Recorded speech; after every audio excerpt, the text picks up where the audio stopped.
나라 땅의 모든 산줄기가 비롯되는 곳. 백두산은 우리 영토 인식의 근원이다.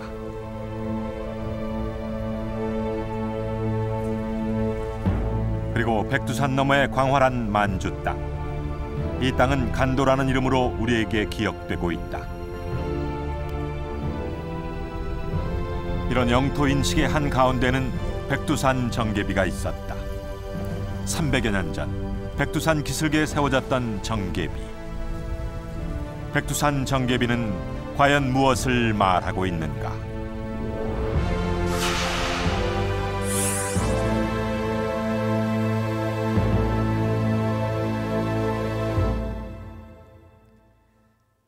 안녕하세요. 고두심입니다. 2006년 새해 HD 역사 스페셜 첫 이야기는 백두산으로 시작해 보겠습니다. 백두산은 우리 민족과 뗄래야 뗄 수 없는 산입니다. 당군이 처음 이 땅의 역사를 시작한 곳이 바로 백두산이며 나라 땅의 모든 산줄기 역시 백두산에서 비롯되고 있는 것이죠. 따라서 백두산은 민족의 영산과 아울러 우리 영토의 중심으로 인식되기도 했습니다. 또한 백두산 너머 압록강, 두만강, 이북의 땅도 우리 영토라는 인식이 깔려 있는 것도 사실입니다. 이런 생각의 한가운데는 백두산 정계비가 있습니다. 300여 년 전 백두산 기슭에 세워진 백두산 정계비는 당시 조선과 청나라 사이에 뜨거운 논란을 불러일으키기도 했습니다. 그렇다면 백두산 정계비는 과연 무엇을 담고 있을까요? 또 정계비는 무엇을 말하고 있을까요? 먼저 그 백두산 정계비부터 찾아가 보겠습니다. 백두산으로 가는 가장 일반적인 루트는 송화강 물줄기를 따라가는 길이다. 중국 땅을 거쳐 가야 하는 것이다.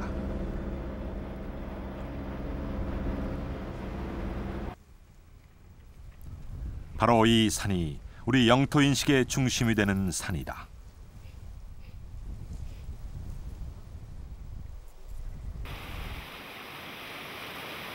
백두산 입구에서 만나는 물줄기.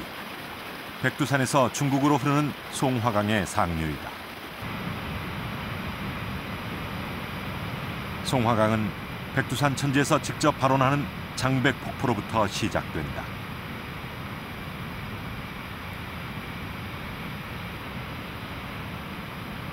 마치 하늘로부터 거대한 물기둥이 내려오는 듯한 장백폭포.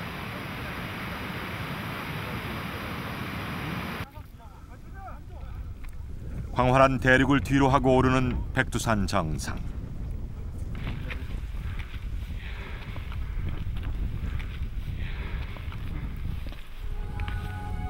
천지가 태고의 신비를 품은 채 제 모습을 고스란히 내보인다.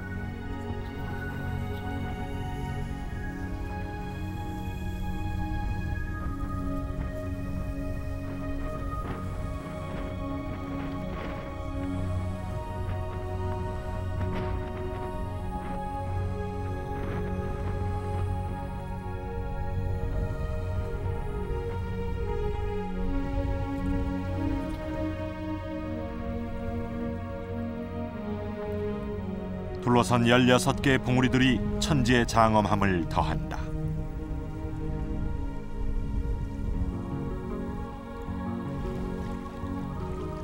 천지는 해발 2200여 미터의 높이의 분화구에서 생겨난 고산 호수이다.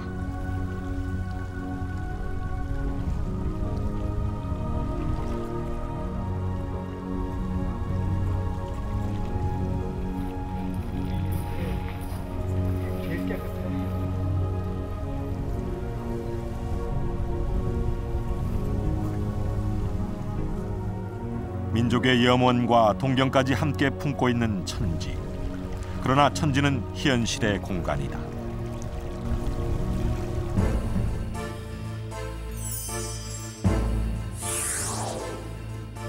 천지를 가로질러 한국과 중국의 국경선이 지나는 것이다.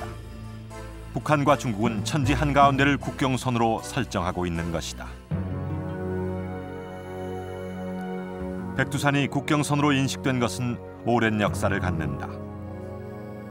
1712년 바로 이곳 백두산 기슭에 백두산 정계비가 세워졌던 것이다. 백두산 정계비는 일제시대까지 존재했던 것으로 전해진다. 그러나 1931년 7월 이 백두산 정계비는 사라진 것으로 알려져 있다. 백두산 정계비가 없어진 것을 확인한 사람은 소위 29일 등산객들이 30일 날 하산을 하는 과정에서 없어진 것이 나타났습니다. 그 중에는 사학자가 3분이 있었던 것으로 생각이 되는데 그분들이 시노다 지사건을 만나가지고 이 정계비는 단순한 정계비보다 국제적으로나 국내적으로나 하나의 국경을 가르는 정계비니 꼭 어떤 일이 있어도 찾도록 해달라 하는. 그렇다면 백두산 정계비의 정확한 위치는 어디였을까? 1943년도에 조선 총독부에서 발간한 사진입니다. 아, 총독부에서요? 예. 이 지도는 뭔가요? 그 일련의 일본 학자들이 백두산을 등반하였던 길을 지도화해 나타냈습니다. 백두산 등행로 개념도 예, 되어 예. 있네요. 일제강점기 일본이 만든 백두산 등산로 지도. 천지 동남쪽 기슭에 정계비가 뚜렷이 표기돼 있다.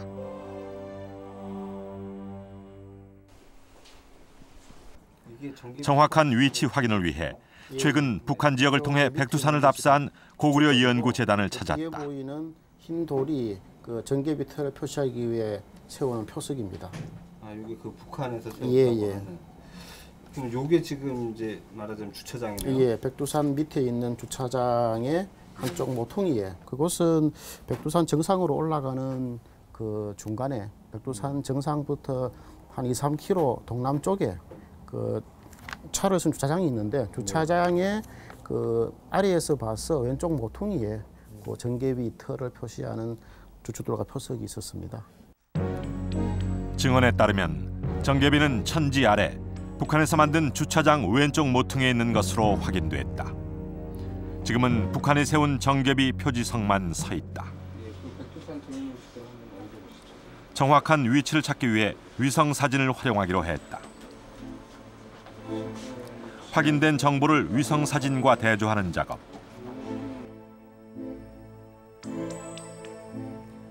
정계비의 위치는 천지로 올라가는 두 도로가 합쳐지는 바로 위쪽.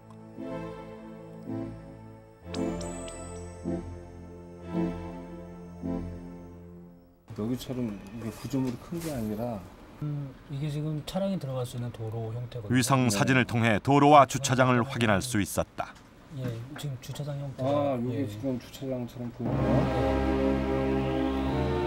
동경 128.09, 북위 41.992. 백두산 정계비의 정확한 좌표다. 1931년까지 중요한 국경비로 존재했던 정계비. 정계비는 왜 갑자기 사라졌을까? 한 장의 지도에서 그 실마리를 찾을 수 있다. 이 지도에는 두만강 북쪽 간도 땅이 조선의 영역으로 표기돼 있다.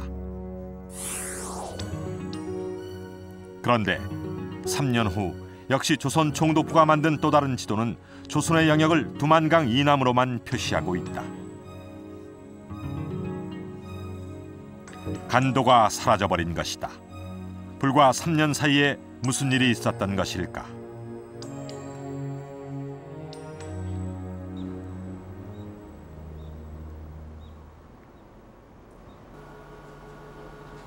국회 도서관의 마이크로필름 자료에서 의미 있는 기록을 찾을 수 있었다.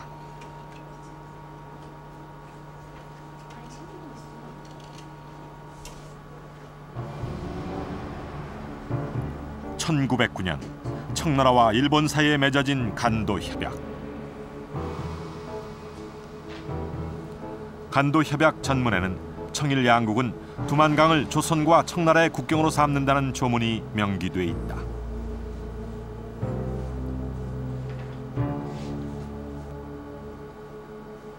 당사자인 조선을 배제한 채 일본과 청나라가 일방적으로 조선의 국경선을 확정해버린 것이다.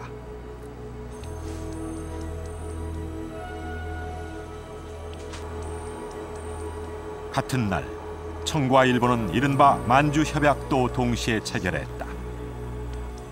일본은 만주, 즉 간도 지역의 철도 부설권, 탄광 채굴권 등의 이권을 얻는 대가로 간도를 청의 영토로 인정해 주었다. 만주협약은 청나라가 일본에게 제공할 5가지 이권이고, 간도협약은 그 대가로 일본이 청에게 인정해 줄 사항이었습니다. 근데 그 앞에 5가지와 뒤에 1가지는 일본이 제시한 동삼성 유감 하나의 제안에서 비롯된 것이고, 그것을 교묘하게 청일 양국이 2개의 조약으로 체결한 것이기 때문에 조약의 체결 과정에서 보면 2개의 조약은 불가분의 일체의 관계이고 상호 교환적 성격을 가진 것이기 때문에 크게 보아서 하나의 조약으로 보아야 된다고 생각을 합니다.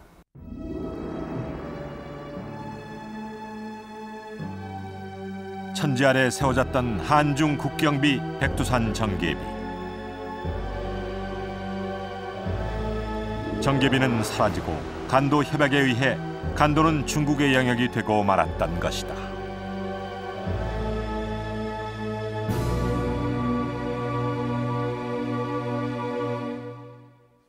지금은 사라진 백두산 정계비. 그러나 이 비석은 오랫동안 한중 간의 논란의 대상이 되어 왔습니다. 그 논란의 핵심은 간도였습니다. 이 정계비에 따라 간도가 누구의 땅인지가 정해진다고 믿어왔기 때문인데요. 자, 그렇다면 간도는 도대체 어느 지역에 속할까요? 백두산을 기점으로 압록강 이북을 서간도, 두만강 이북을 동간도 혹은 북간도라고 하는데요. 이를 통틀어 간도라고 합니다. 간도 전체를 합치면 지금의 한반도보다 훨씬 넓은 땅이 된다고 합니다. 이렇게 간도의 기준으로 인식되고 있는 것이 백두산 정계비인데요. 그런데 이 비석은 청나라의 주도로 세워졌습니다. 그렇다면 청나라는 왜 백두산 정계비를 세우려고 했던 것일까요?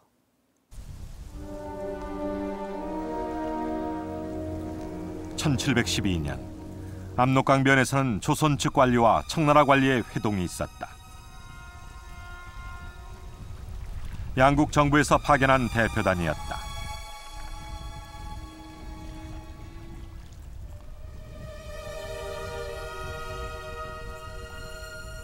조선 측 대표는 접반사 박권과 함경도 관찰사 이선부, 청의 대표는 길림 지역을 다스리던 오라총관 목극 등이었다.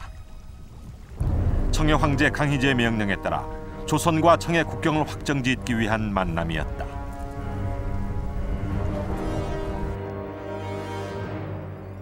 (1616년) 후금이라는 나라 이름으로 심양에 도읍했던 청나라는 마침내 북경까지 진출, 대륙을 장악하고 있었다.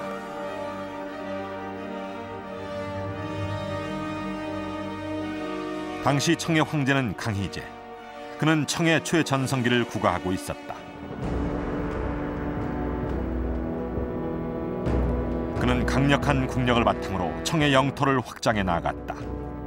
1683년 대만을 접수한 데 이어 러시아와의 국경선을 타결하고 서역의 신장까지 영토를 확장했다.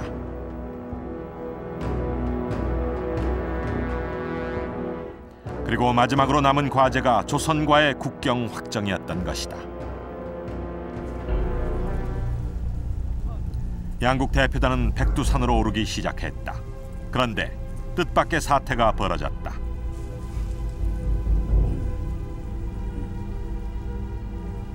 목극 등은 조선 측 대표단의 백두산 동행을 거부했다. 조선 대표단의 나이가 많아 배려한다는 것이 명분이었다.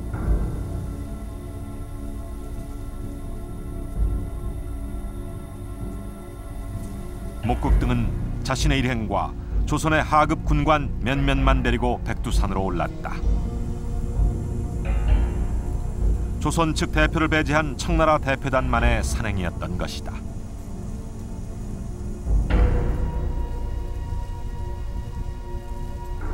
백두산으로 오른 목극 등은 천지 주변의 물줄기를 살폈다.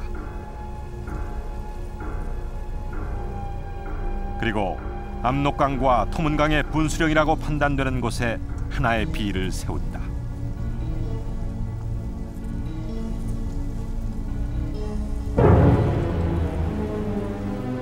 조선과 청나라 사이에 세워진 최초의 국경비, 백두산 정계비다.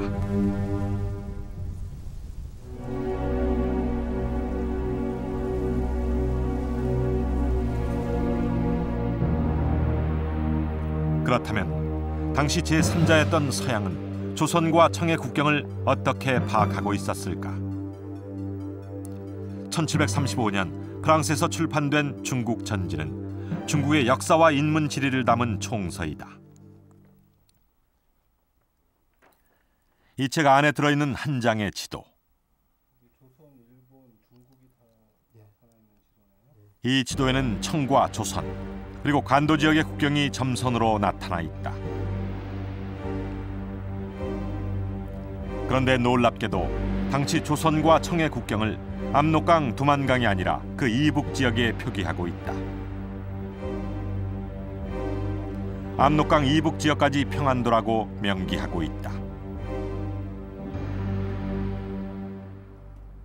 뿐만 아니라 18세기의 많은 서양 고 지도들도 조선의 국경을 압록강, 두만강 이북에서 표기하고 있다. 18년에 청에서 황여 전람도라고 해서 아주 상세한 지도가 이제 현대식 지도가 제작이 되는데요. 1750년에 제작된 보공디 지도입니다. 그 압록강 이북의 대한 지역, 남만주가 봉금지대의 남쪽 지대가 이제 우리 영역으로 표시되어 있습니다. 이 지도는 그 1786년 지도인데요. 산해관이 여기 있고요. 그다음에 요동반도 자체를 다 우리 영역으로 이렇게 표시를 했어요. 이렇게 여기 보시면 이제 그 압록강 대한 지역, 서간도가 우리 영역으로 표시. 그렇다면 이들 서양 고지도들은 어떻게 제작됐을까? 마찬가지. 그 18세기 많은 서양 고지도들은 사실 그 시초가 바로 그 청 강희제 때 1708년이 됩니다. 그 프랑스 예수의 신부들 그 중심 인물이 이제 레지 신부인데요. 그분들한테 이제 지시를 내려서 이제 그 지도를 제작해 합니다. 그게 이제 1716년에 제작이 완료되고 1718년에 최종적으로 이제 강희제한테 전달이 되는데 그러니까 여기에 분명히 이제 황여 전람도라고 하는데요. 그러니까 그 압록강과 두만강 대한 지역이 우리 영역으로 돼 있고 41쪽에 이 황해 전람도 동판에 유럽으로 건너가서 거기서 이제 유럽판 그 황해 전람도들이 제작이 되거든요. 그러니까 이 지도를 통해서 우리가 당시 청이 압록강과 두만강 이북의 대한 지역을 조선 영역으로 인정했다는 것을 이제 알 수가 있습니다. 정계비를 세우게 했던 강희제의 명령에 따라 만든 서양 고 지도들에 따르면 백두산은 명백한 조선의 영역이었다. 그렇다면 청은 왜 백두산에 정계비를 세우려고 했을까? 천지에서 동쪽으로 약 20km, 천녀욕궁지라고 하는 원지가 있다. 신비감마저 감도는 이 아름다운 원지를 청은 자신들의 조상이 발원한 곳으로 여겼다. 중원을 점령한 이후 청은 자신들의 발상지를 보호하려는 정책을 폈다.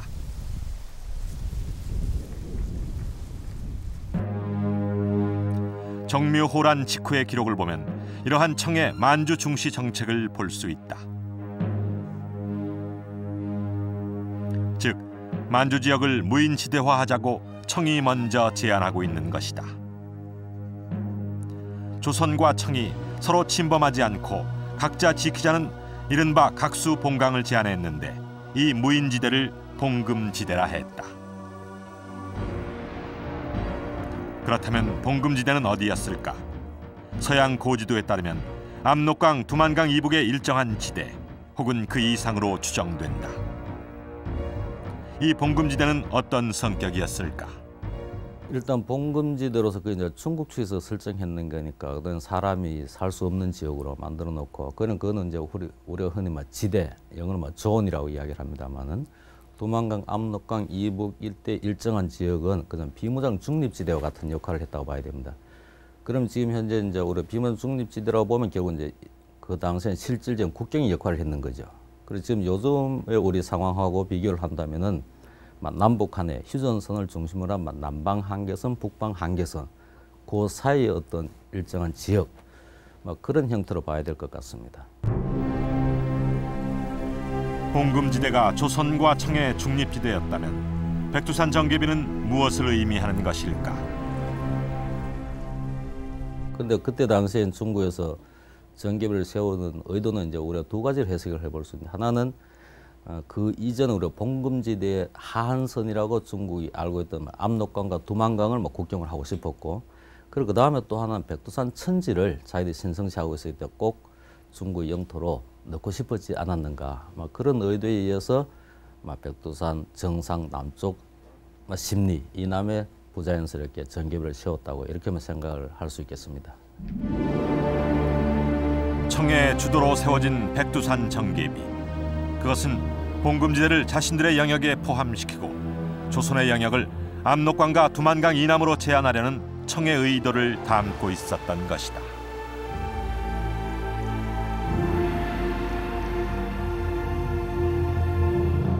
네, 백두산 정계비는 당시 중립지대였던 간도 땅을 자신의 영토로 편입시키려는 청나라의 의도를 담고 있습니다. 비석을 자세히 보실까요? 높이가 약 83cm, 폭 56cm. 크지 않은 이 비석에 새겨진 글자 수는 82개. 대청이라는 글자가 보이고 당시 비석 제작에 참여했던 오라총관, 목국 등의 이름도 보입니다. 이 비문 중에서 가장 관심을 끄는 것은 8글자, 즉 서위 압록, 동위 토문. 그렇습니다. 서쪽은 압록강, 동쪽은 토문강을 경계로 한다는 뜻인데요. 여기서 압록강은 그 경계가 명확한데 문제가 된 것은 바로 토문강이었습니다. 자, 이 지도를 보실까요? 여기 백두산이 있고 백두산 서쪽 기슭에서 압록강이 발원하고 있습니다. 그리고 동쪽 기슭에서는 두만강이 흐르고 천지에서 직접 북쪽으로 흐르는 송화강이 있습니다. 논란의 핵심은 바로 이 송화강과 두만강인데요. 조선은 송화강의 상류 중 한 지류를 토문강이라고 주장했습니다. 조선의 주장대로라면 송화강 이남이 조선 땅이 되는 것이죠. 반면 중국은 이 두만강이 토문강이라고 주장했던 것입니다. 토문이 어디냐에 따라서 함경 남북도만 한 땅의 주인이 바뀔 수도 있는 문제인 것입니다. 자, 그렇다면 과연 정계비에 새겨진 토문은 어디일까요?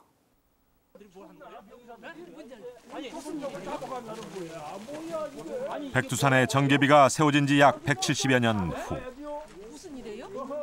두만강 이북의 간도 땅에 살던 조선 백성들은 놀라운 일을 당하게 된다.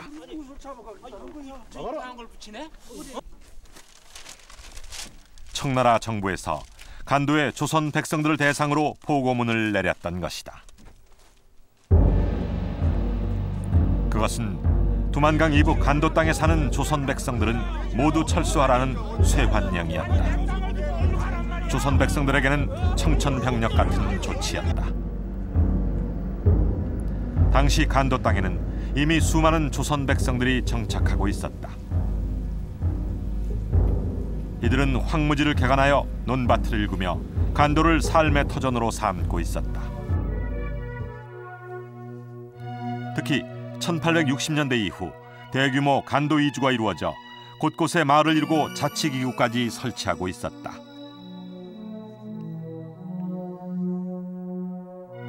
이들은 간도를 조선 땅으로 여기고 있었던 것이다. 이런 인식의 바탕에는 백두산 정계비가 있었다. 정계비에 새겨진 동위 토문이 바로 인식의 근거였다. 조선 백성들은 토문강이 송화강 상류라고 믿고 있었다. 토문강이 어디냐에 따라 조선의 영역은 엄청난 차이가 난다. 즉 토문강이 두만강이라면 그 남쪽만이 조선 영역이 되는 반면 토문강이 송화강 상류라면 드넓은 간도가 조선 땅이 되는 것이었다. 청의 주장은 달랐다. 토문과 도문은 같은 발음이며 도문은 두만이라고 일관되게 주장했던 것이다. 그렇다면 옛 기록들은 토문을 어디로 보고 있을까? 용비어 천가에 보면 토문은 두만강 북쪽에 있다고 적고 있다. 토문과 두만을 다른 강으로 보고 있는 것이다. 청나라보다 앞선 명나라 때 만들어진 요동지. 토문강의 근원은 백두산이며 송화강으로 흘러든다고 분명하게 기록하고 있다. 중국도 토문과 두만은 다른 강으로 파악하고 있었던 것이다. 정계비 이후에 제작된 조선의 지도. 토문강은 두만강과 다른 강으로 표기돼 있다. 또 다른 지도. 역시 토문강은 두만강 북쪽의 별개 강으로 그려져 있다. 정계비의 토문강이 송화강 상류라는 또 다른 증거가 있다. 정계비를 세운 후 토문강의 발원지까지 돌무더기와 목책을 쌓았다는 기록이 있다. 정계비 근처의 물줄기는 건천, 즉 마른 계곡이었다. 그래서 물줄기를 확실히 하기 위해 석퇴를 쌓았던 것이다.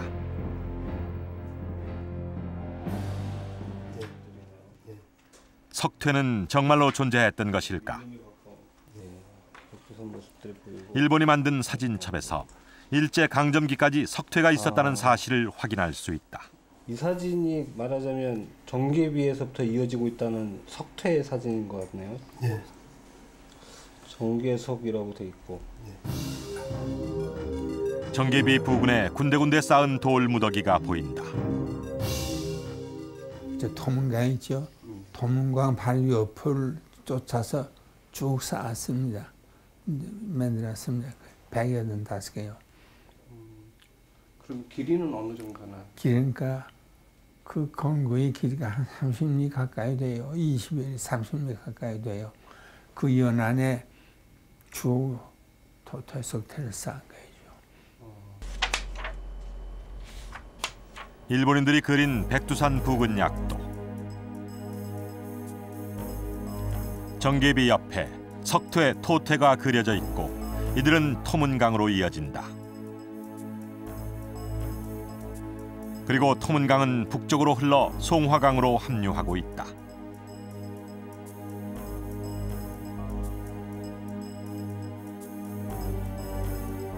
물줄기를 명확하게 하기 위해 쌓은 돌무더기와 흙무더기.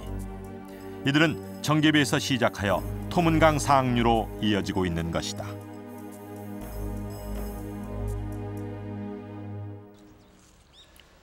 송화강으로 이어지는 토문강. 토문강은 지금은 어떤 강으로 남아 있을까? 예, 이 간도산업 그 조사서라는 그 보고서가 있는데요. 이게 이제 3편으로 나눠져 있는데 거기 그 제2편에 그 지도가 있었거든요. 제3도 같은 데에 봐도 백두산 부근 지세 약도라고 해가지고 좀 자세하게 돼 있고 여기는 이제 강은 이제 파란색으로 돼 있기 때문에 네. 이 토문강이 이제 뚜렷하게 보이죠. 이게 백두산. 대각봉 밑으로. 예, 여기 좀 재밌는 거는 뭐 그 천지를 용왕담이라고 했다는 거고. 용왕담, 정계비 정계비가 있고 여기서부터 토문강이 굵게 나가는 게 이렇게 이제. 지도에 따르면 송화강의 상류 지류는 3도백하, 4도백하, 그리고 토문으로 되어 있는데 토문은 바로 5도백하인 것이다. 다른 지도들은 그 고지도인데 이 지도는 그 축척이 그 들어가 있거든요. 그렇다면은 그 상당히 그 근대식 그 지도인 거죠. 근대식 지도라는 거는 그만큼 정확성을 그 의미하거든요. 토문강이 그 백두산 천지에서 나가고 두만강과는 별도로 숭화강으로 나간다는 사실은 우리나라 사람뿐만 아니라 일본도 아주 잘 알고 있었고 이 지도에도 분명히 그렇게 표시하고 있는 거죠. 취재진은 토문강, 즉 오도백하를 찾아 나섰다. 오도백하가 송화강 본류와 합류하기 직전에 있는 마을 삼도. 여기를 거슬러 올라가면 여기 토문강 탐사는 이 마을에서 시작된다. 그러면 지금 요게 5도 백화니까 이렇게 거슬러 올라가면 이게 도로 사정이 오도백화가 송화강 최상류에 오지에 있다는 것을 말해주고 있다. 강줄기를 따라 상류로 거슬러 올랐다. 점차 마을도 뜸해졌다.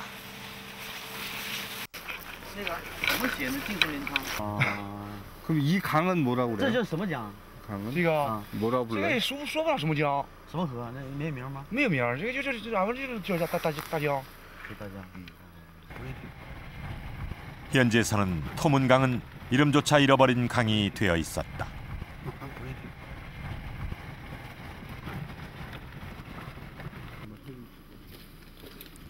더 이상의 차량 접근이 불가능했다. 그러나 이 강은 틀림없이 백두산에서 바로 나는 오도백화였다.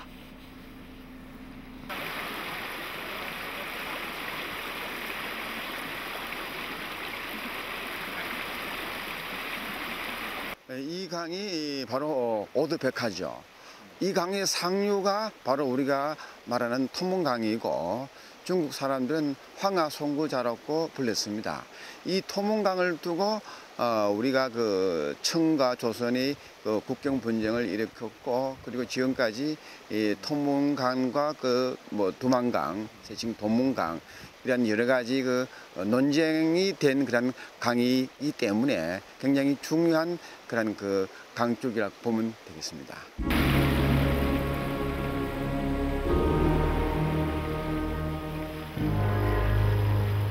숱한 논란의 불씨를 아는 채 토문강은 백두산에서 시작해 송화강으로 흘러가고 있다.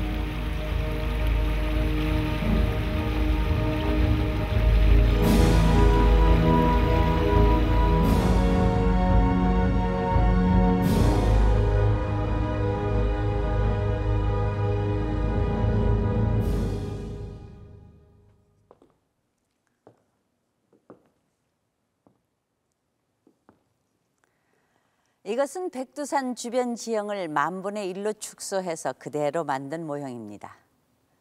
자세히 보시면 천지가 그 웅장한 자태를 드러내고 있고요. 천지의 동남쪽 기슭에 백두산 정개비가 서 있습니다. 백두산 정개비에서 바로 남쪽으로 보이는 물줄기가 압록강입니다.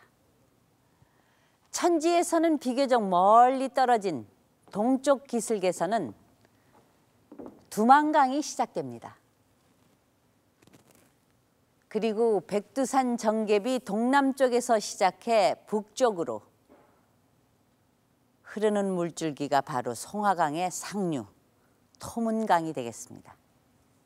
조선의 주장이 사실이라면 토문강 동쪽의 이 지역이 모두 조선의 영토가 되는 것이죠. 그러나 아시다시피 지금 간도는 중국의 영역에 포함되어 있습니다. 그러나 오랫동안 조선은 간도 영유권을 주장해왔고 간도는 우리 땅이라는 인식이 뿌리 깊게 자리 잡고 있었습니다. 논란 중인 한 지역이 특정 국가의 영토가 되기 위해서는 몇 가지 조건을 갖춰야 합니다. 첫째는 양국의 합의가 중요합니다. 다음으로는 누가 실질적으로 그 땅을 점유하고 있느냐와 실제 행정권이 미치느냐 여부도 영유권을 주장하는 중요한 요인입니다. 자, 그렇다면 당시 간도는 어땠을까요? 압록강은 현재 북한과 중국의 국경선이다. 압록강 하류에서 북쪽으로 올라가면 고구려 산성으로 유명한 봉황산 아래 봉성이 있다.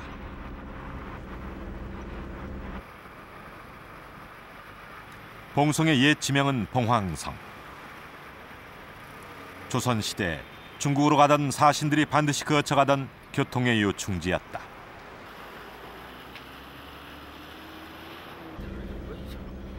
봉성에서 자동차로 약 10분, 변문이라는 지명을 만날 수 있다. 변문은 곧 국경을 뜻하는 지명이다.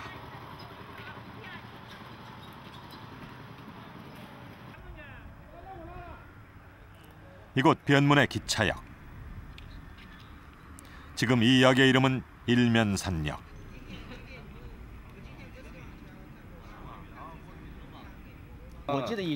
그러나 변문에서 만난 현지인은 매우 의미 있는 증언을 했다.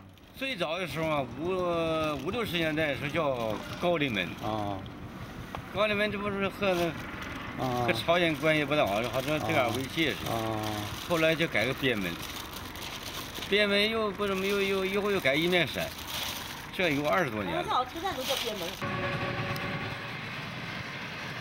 역 이름이 고려 문역이었다는 것은 조선과 깊은 연관이 있다는 뜻이다. 은자의 나라 한국이라고. 그렇다면 이곳은 왜 고려 문역이었을까? 이제 Korea without and within. 정계비가 세워진 훨씬 후대인 19세기에 미국인 선교사가 펴낸 조선 소개서. 이 책의 지도에는 봉성이 조선의 옛 국경문으로 표기돼 있다. 고려 문역은 바로 여기에서 비롯됐던 것이다. 근데 이제 가장 의문을 가지는 게 1712년 목극덩이가 와서 세웠던 백두산 정계비가 어떤 서양 고지도에서 특정한 국경의 어떤 그 지점으로서 작용하고 있지 않다는 겁니다.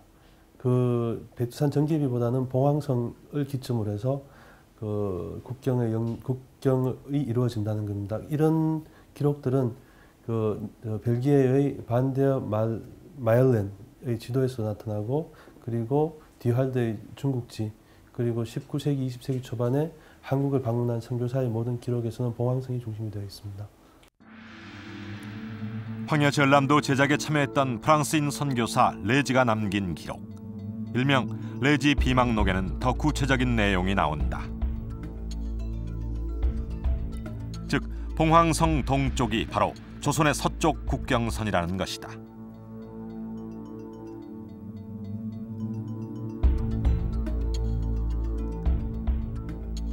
이 기록에 따르면 당시 조선의 국경선은 압록강 두만강이 아니라 봉황성을 기점으로 훨씬 북쪽이 되는 것이다.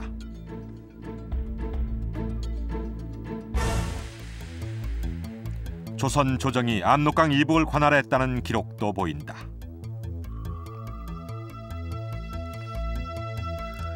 영조는 압록강 이북의 봉황성까지 영향력을 행사하고 있었다. 그렇다면 두만강 이북은 어떤 상태였을까? 북관유적 또는 고려 예종부터 조선 중기까지 북방 개척에 관한 역사를 기록한 화첩이다.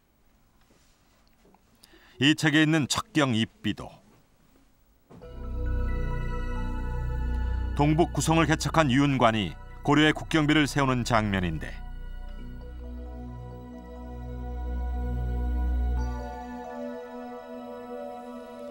고려 지경 네 글자가 뚜렷하다.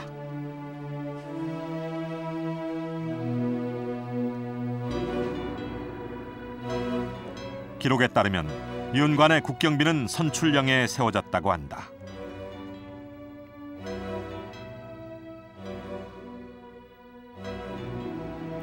그렇다면 선출령은 어디일까? 18세기 지도에 보면 선출령은 두만강 북쪽, 즉 지금의 간도 땅인 것이다. 또한 고려시대를 거쳐 조선시대까지 두만강 이북에 영향력을 끼친 것을 기록으로 확인할 수 있다. 정계비가 세워진 이후에도 조선 왕은 두만강 이북의 청나라 사람들에게 철수를 명령하기도 했다. 당시 그 의주와 봉황 사이, 중국 봉황성 사이의 그 사신들의 왕래 경비를 우리 관병들이 담당을 했고요. 의주까지가 우리 영역이 아니고 봉황성 바로 압록강 대안 지역도 그렇게 우리가 경비를 담당했고, 또 그 중국 유민들이 이제 그 봉금지대로 넘어온 적이 있거든요. 그걸 이제 우리 그 관병들이 이제 압록강을 건너서 출병해서 또 격퇴를 시킵니다. 그러니까 이런 식으로 많은 그 이 지대의 그 치안을 우리 조선 관병들이 담당을 했기 때문에 여러 고지도 뭐 이런 사실 등을 통해서 봉금지대 물론 이제 중립지대라는 말도 있습니다만은 우리 영역으로 인정해야 되지 않나 그렇게 생각을 합니다. 지금도 만주 지역에는 곳곳에 우리 민족의 흔적이 남아있다. 현재 확인할 수 있는 가장 오래된 조선인 마을을 찾아 나섰다. 이 마을의 이름은 박보촌, 박씨들의 집성촌이다. 현재까지도 50~60호의 박씨가 집성촌을 이루고 있다. 마을의 한 주민을 만났다.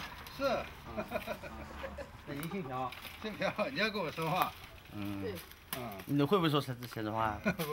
언제 때부터 사셨는지 那您 모르세요? 몇 대째 여기 那 살고 您几 있는지 代呀？ 모르세요? 在这儿，您家 몇 在这 대째? 几代？家父到现在到我这边是12辈。12辈，12代。 12代，12代，现在再往下也还有，陆续也还有，4、5辈，30辈。根本就不会说了。 15대, 400년 이상 이 마을에 살았던 것이다. 그는 자신의 이름을 박명해라고 했다. 박명 바다 해자. 예. 발글명자. 그럼 명자 돌림이신 거예요? 那是人家都是名字是吧？这到我这边是放名。 그리고 가문의 돌림자도 정확하게 알고 我 있었다. 上面那是放文。 위에 때는 문자 돌림. 上面放文。 아들 때는 무슨 돌림? 那您家孩子呢？孩子放喜字。哪个？放喜字。 아버지는 문자 돌림, 본인은 명자 돌림. 이들은 정계비가 세워지기 훨씬 이전부터 이곳 간도에 뿌리박고 살았던 것이다.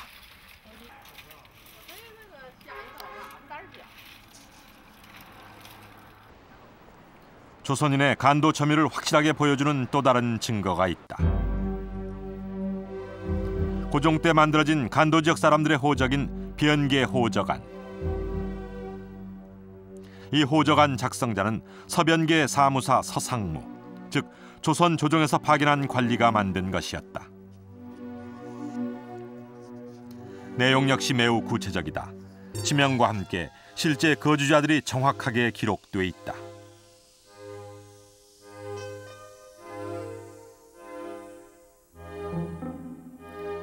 이는 조선의 행정력이 간도에 미쳤음을 보여주는 움직일 수 없는 증거인 것이다.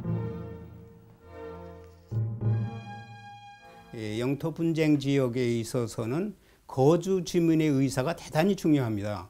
대부분의 거주 주민들이 당시 우리 동포였기 때문에 그들이 살고 있는 그 지역의 주민수 내지는 생활 실태를 작성한 그 변계 호적안은 지금 우리의 그 영토 문제를 주장하는 입장에서 보면은 필수적인 자료다 이렇게 보죠. 이러한 간도에 대한 영토 인식은 조선 왕조 실록에도 곳곳에 남아 있다. 1662년 당시 영의정 정태환은 차라리 압록강을 국경으로 정하자고 건의한다. 이에 현종은 압록강을 국경으로 정하면 우리 땅이 천국으로 넘어간다는 것을 밝히며 이 제안을 단호히 거부하고 있다.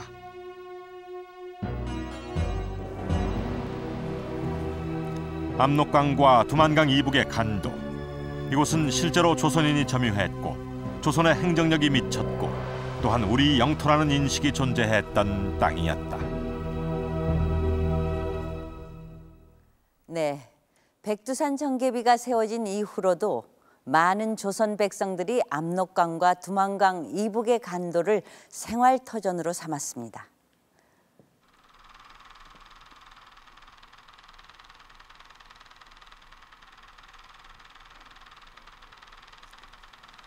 이 사진들이 그 명백한 증거입니다.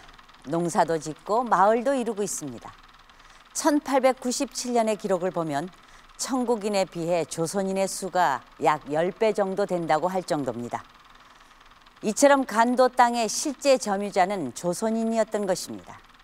이렇게 되자 간도는 조선과 청, 양국 사이의 갈등의 땅이 되었습니다. 이 갈등을 해소하기 위해 조선과 청은 1885년과 87년 두 차례에 걸쳐 감개회담, 즉 국경회담을 열게 되는데요. 이때 조선의 대표가 당시 안변부사이던 이중하였습니다.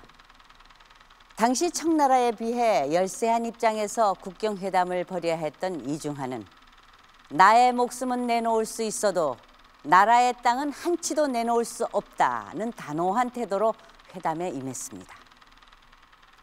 치열했던 두 차례의 국경회담과 이후의 조선과 청, 두 나라의 협상과 조약들을 살펴보겠습니다.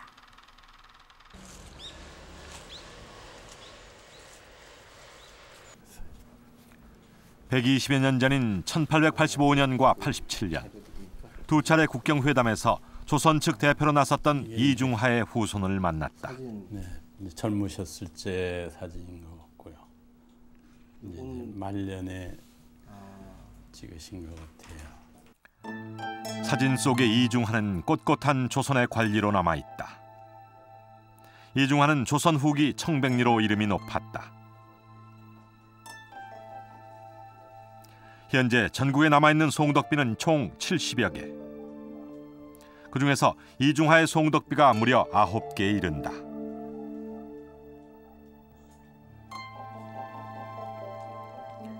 이중하의 아들이 만든 이중하 문집에는 국경회담 당시의 일화가 남아있다. 백두산 답사하시면서 산막에서 같이 이제 유숙을 하셨겠죠. 근데 하룻밤에 천국 대표가 뭐 복통이 심해서 야단을 질 적에 이제 비상으로 가지고 계셨던 있던 이제 환약을 주신 모양인데 그걸 먹고 복통이 더 심해졌다고 뭐 야단을 하고 날 죽이려고 한 게 아니냐 하고 뭐 가진 협박도 하고 그랬던 것 같아요. 그런데 그 자리에서 그 나머지 환약을 다 입에 털어넣으셨다 하는 털어넣으셨는데 독약이 아니라는 걸 이제 증명하시느라고 그러셨겠죠. 첫 국경회담은 1885년 9월 회령에서 열렸다. 회담은 팽팽한 긴장 속에서 시작됐다.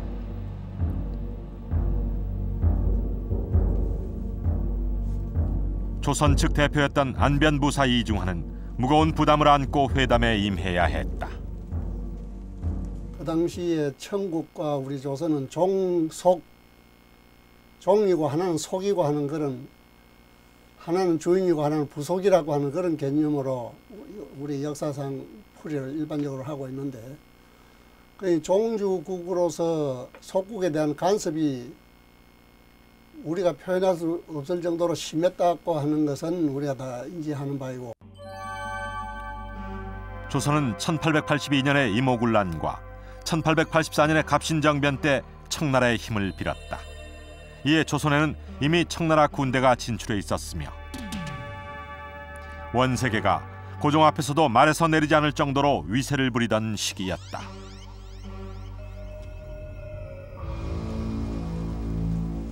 회담은 시작부터 난항을 겪었다. 백두산에는 이미 강희 황제의 명으로 세운 정계비가 있사옵니다.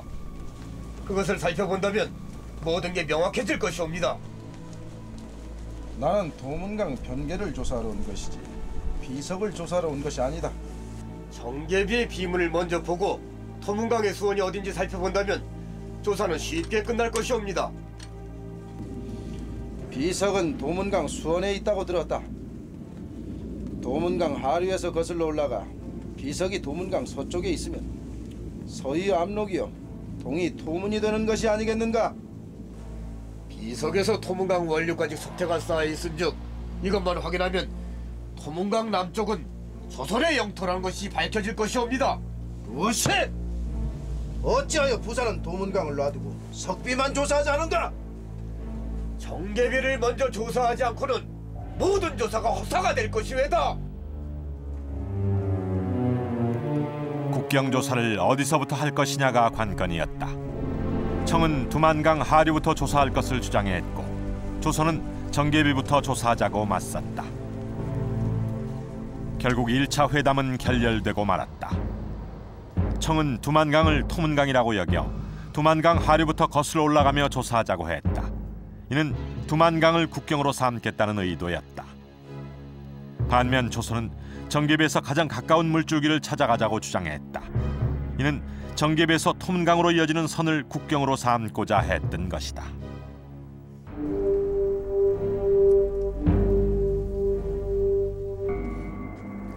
(2년) 후인 1887년 다시 국경회담이 열렸다. 청은 1차보다 훨씬 강경한 태도로 나왔다.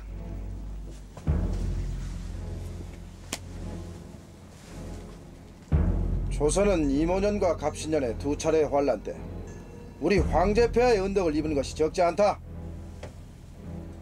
황제의 은덕을 어찌 갚으려는가? 청나라 측은 노골적으로 이모군란과 갑신정변을 거론하며 조선 대표 이중화를 압박해왔다.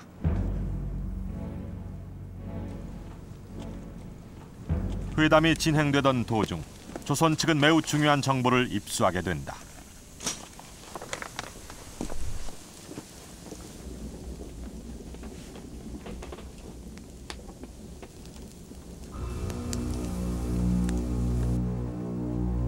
회담에 임하는 청측의 기밀 문서를 입수하게 된다. 그것은 청나라의 군기 대신 이홍장이 직접 내린 국경회담에 관한 훈령이었다. 그 내용은 서두수와 토문강 사이에서 국경을 정하라는 훈령이었다. 즉 두만강의 세 지류 중 가장 남쪽의 홍단수로 국경을 정하겠다는 것이었다. 청의 확고한 입장을 확인한 이중화는 깊은 고민에 빠졌다.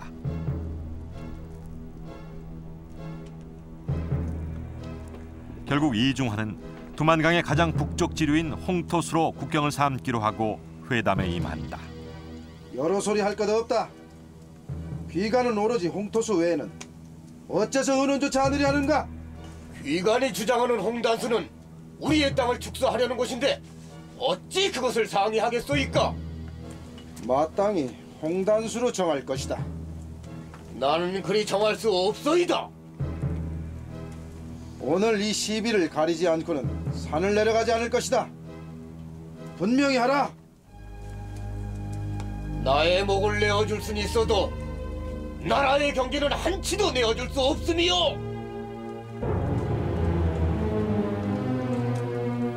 목숨을 내건 이중화의 담판으로 결국 2차 국경회담도 결렬되고 만다. 조선과 청의 국경회담은 이것이 마지막이었다. 그런데 한 가지 의문이 남는다.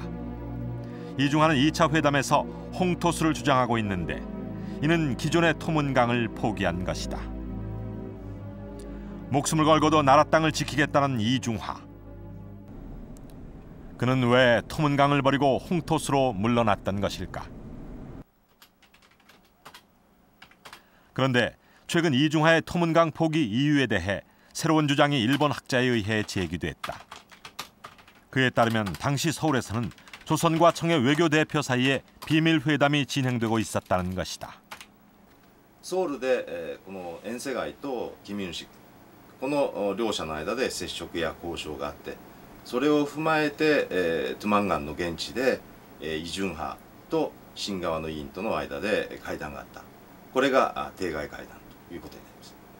でしたがってイ・ジュンハがトゥマンガンの境界で妥協したというのは、これはソウルでの遠征外、それからキミュンシク、この両者の間の接触の結果を踏まえたと見るべきでしょう。 당시 조선과 청의 외교수장이던 김윤식과 원색의 사이에 있었던 비밀 회담 내용은 무엇이었을까? 이홍장 전집에 남아있는 원색이가 이홍장에게 보낸 비밀 통신문에 그 내용이 남아있다.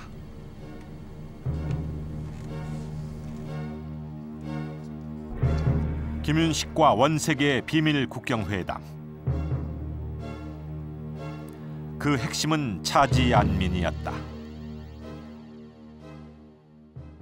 借地安民というのは、教会の線引きにおいては、新側の主張に、妥協をすると。しかし、トマントゥマンガンの北側の朝鮮側の移住民の修税権とか訴訟などについては朝鮮側の関係が行うと。言い換えれば土地の領有権と人への統治権というものを切り離した考え方ということができると思います。 차지 안민은 애초 원세계가 제안한 것이다. 그렇다면 청 역시 간도에 대한 조선의 실질적인 점유를 인정하고 있었던 것이다. 그러나 이 비밀 회담은 김윤식의 유배로 결렬됐고 이후 조선 정부는 강경책을 들고 나왔다. 즉 조선 정부는 이전의 모든 국경 회담을 인정하지 않겠다고 선언했다.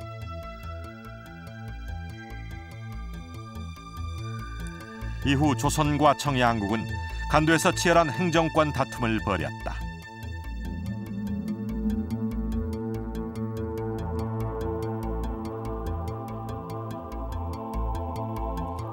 그리고 1905년 을사늑약 이후 일본은 간도로 진출했고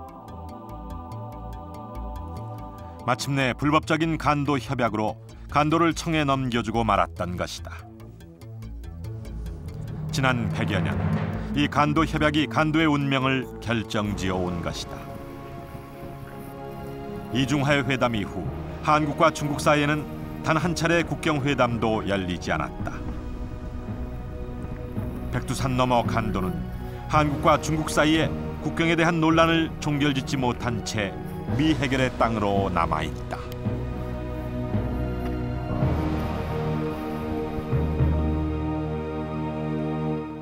이중하의 회담이 결렬된 지 22년 후 간도는 당사자인 조선이 배제된 채 청나라와 일본 간의 일방적인 간도 협약으로 청나라로 넘어갔습니다.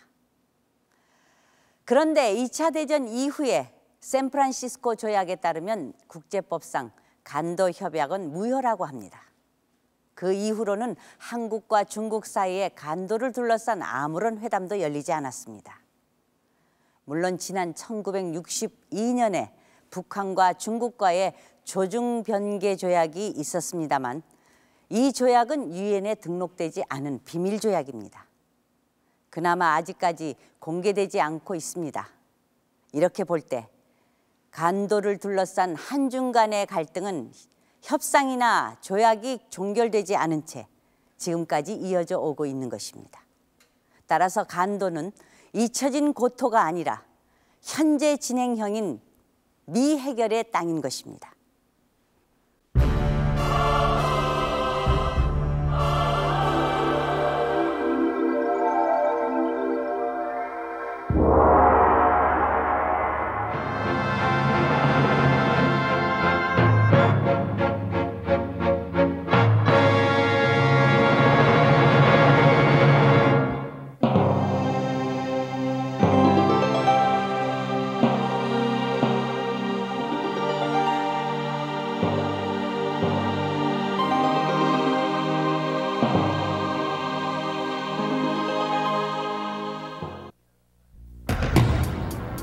우리나라 문화재 보존과 연구의 중심지 국립중앙박물관. 지하 11m에 있는 수장고에는 12만여 건의 유물이 보관돼 있습니다. 외부인의 출입이 철저히 통제되는 이곳에서 불타 없어진 것으로 알려졌던 대동여지도 목판이 발견됐습니다. 한 학예연구관이 우연히 찾아낸 3개월간의 연구 끝에 국보급 문화재로 확인된 대동여지도 목판은 모두 11장으로 꽤 많은 양입니다.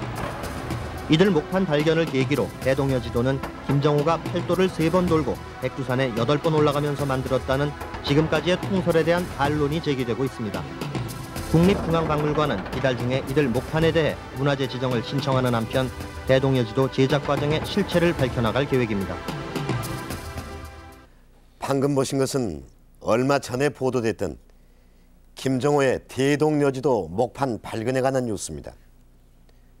사실 고산자 김정호와 그가 만든 대동여지도에 대해 모르는 사람은 거의 없을 겁니다. 그러나 대동여지도 목판이 발견되면서 지금까지 우리가 알고 있었던 김정호에 대한 새로운 의문이 제기되고 있습니다. 우리는 김정호에 관한 많은 부분을 잘 못 알고 있고 그래서 그에 관한 전면 재수정이 불가피하다는 것입니다. 과연 무엇을 어떻게 잘못 알고 있는 것일까요? 그리고 그것이 이번 목판 발견과는 어떤 연관이 있는 것일까요? 이 같은 의문을 풀기 위해 먼저 지금까지 우리가 알고 있었던 김정호는 과연 어떠한 사람이었는지부터 정리해 보겠습니다.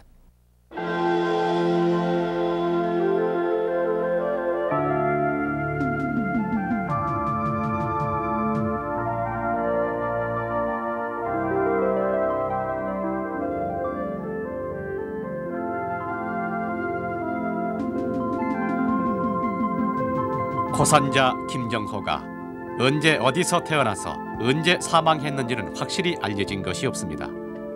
다만 조선조 후기인 순조 때에 평민 신분으로 태어나서 고종 때까지 살았던 것으로 알려져 왔습니다. 이외에도 몇 가지 얘기가 전해져 옵니다. 김정호는 어릴 때부터 지리에 관심이 많아서 사방팔방으로 많은 지도를 구해봤습니다. 하지만 현지에 가서 조사를 해본 결과 틀린 것이 너무 많았습니다. 실망한 김정호는 결국 자신의 힘으로 새로운 지도를 만들기로 합니다. 그리고 이를 위해서 전국 탑삭길에 오릅니다.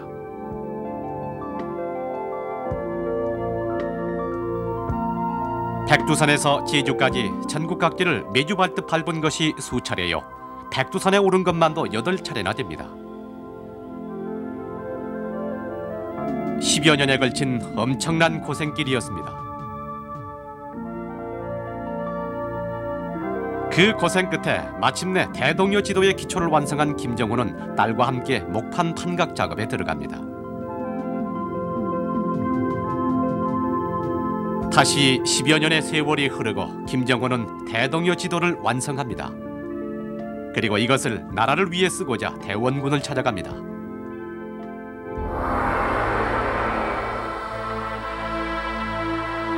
하지만 대동여 지도를 본 대원군은 노발대발합니다. 지도가 너무 상세하기 때문에 나라의 기밀이 다른 나라에까지 새나갈 염려가 있다는 것이었습니다.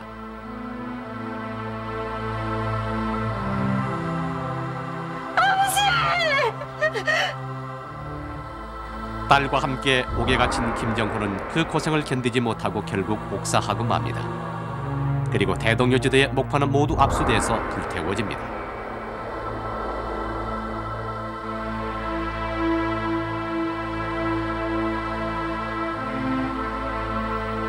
김정호에 대한 이러한 얘기는 최근에 초등학교 읽기 교과서에도 그대로 실려 있습니다.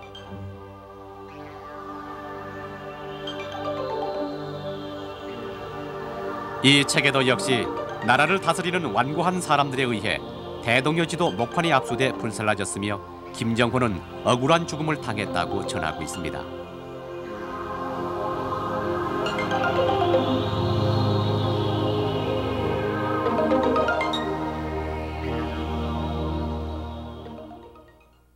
지금까지 대동여지도 목판은 압수돼 불타버린 것으로 알려져 왔습니다. 그렇다면 얼마 전에 발견된 목판은 대체 어디서 난 것일까 하는 의문이 생깁니다. 어찌된 일인지 얼마 전에 발견됐다는 목판을 추적해 봅니다. 대동여지도의 목판이 어쩌면 불타 없어지지 않았을 수도 있다는 주장은 그동안 학계에서 꾸준히 제기가 되어 왔습니다. 그 주장의 근거 중에 하나가 바로 이 숭실대학교 박물관에 있는 목판입니다.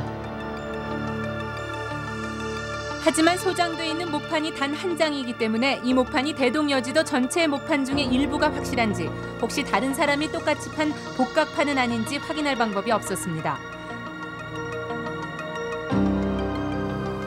목판이 불타지 않았다는 또 하나 주장의 근거는 국립박물관의 유물 기록입니다. 유물 기록에 따르면 일제시대인 1923년 조선 총독부 박물관이 최한웅이라는 사람으로부터 대동여지도 목판 11장을 60원에 샀다는 기록이 있습니다. 그리고 9년 뒤인 1932년에는 이 목판 중에 2매가 경성제국대학에서 개최한 고 지도전에 전시가 됐고 이외에 개인이 10여 매의 목판을 소장하고 있다는 기록도 남아 있습니다.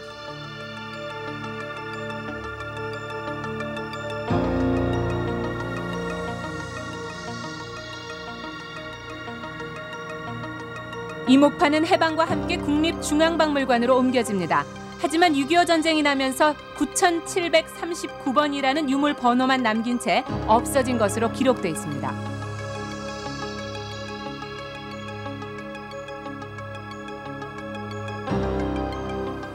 그런데 지난해 11월 이곳 국립박물관 지하 수장고에 대동여지도 목판 11장이 확인이 됐습니다.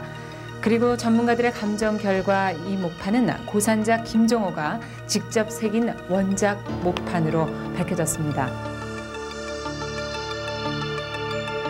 이 목판은 현재 K93이라는 유물 번호로 기록돼 있습니다. 그런데 취재팀이 알아본 결과 이 목판이 바로 6.25 때 없어졌다는 목판, 그러니까 일제시대 때 전시가 됐던 바로 그 목판임이 확인이 됐습니다. 전쟁을 피해서 부산으로, 경주로 자리를 옮기는 과정에서 없어진 것으로 기록이 됐던 것입니다.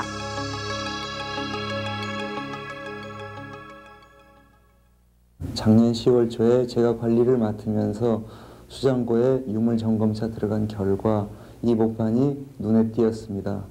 이 목판을 자세히 살펴봤지만은 제 나름대로는 어떤 결론에 이르지 못했습니다. 예를 들자면은 한 목판에 그 대동여지도로 보이지 않는 다른 조각도 판각되어 있는 것도 보이고, 또한 지도상에서 식별할 수 없는, 제 지식으로는 식별할 수 없는 여러 가지 것들이 그대로 구성되어 있기 때문에 확신이 없었습니다. 또한 우리는 대동여지도 목판이 어렸을 적부터 압수 소각됐다는 그런 식으로 배워왔기 때문에 더구나 확신은 없었던 것이죠.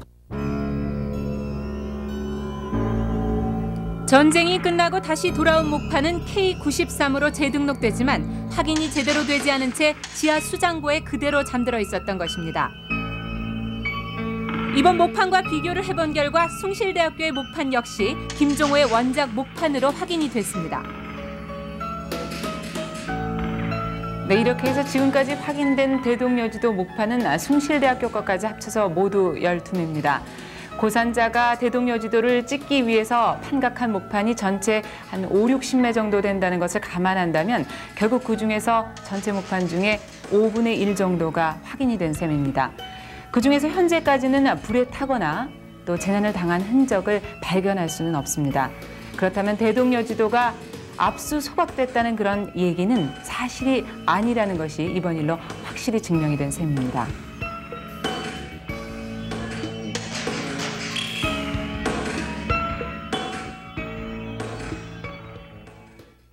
결국 대동여지도의 목판은 압수 소각된 적이 없다는 얘기입니다.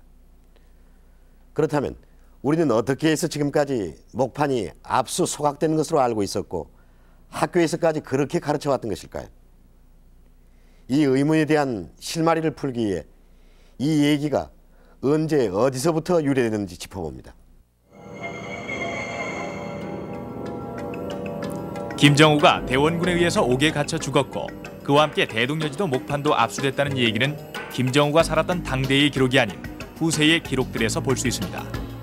그 얘기가 기록상으로 처음 등장한 것은 1925년 동아일보를 통해서였습니다.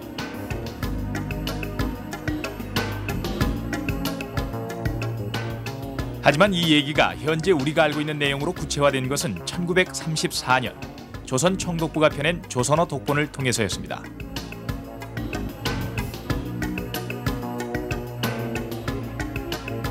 조선어 독본에 따르면 김정호는 규장각에 있는 지도조차 변변치 못한 것을 알고 스스로 지도를 만들기로 합니다.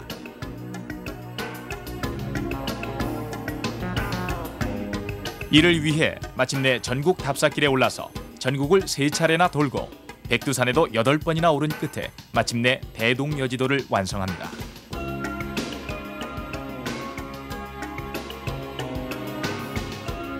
하지만 당시 쇄국 정책을 쓰고 있던 대원군이 지도를 보고서는 크게 노해 지도판을 압수하고 김정호 부녀를 옥에 가두어 마침내 옥사했다고 되어 있습니다.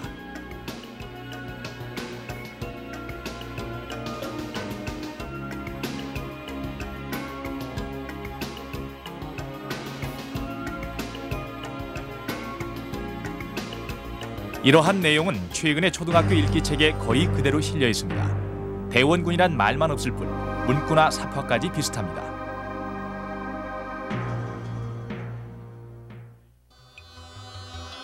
그런데 여기서 한 가지 의문이 생깁니다.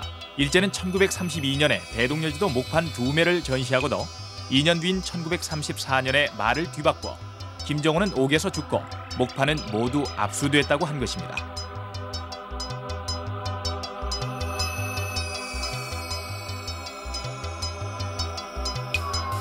이러한 옥사설은 그러면 왜 강범에게 퍼졌느냐는 것은 조선후 독본에서의 그 내용이 문제가 되는데, 그 조선후 독본을 가만히 살펴보면은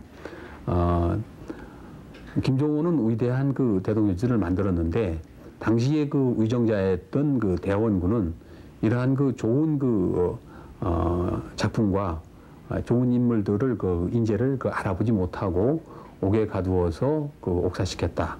그러나 그 일본은 이러한 자료를 그 러일 전쟁이라거나 또는 그 토지 조사 사업에서 아주 그 귀한 자료로 그 사용을 했다라는 이런 식으로 그 대비시켜 있거든요.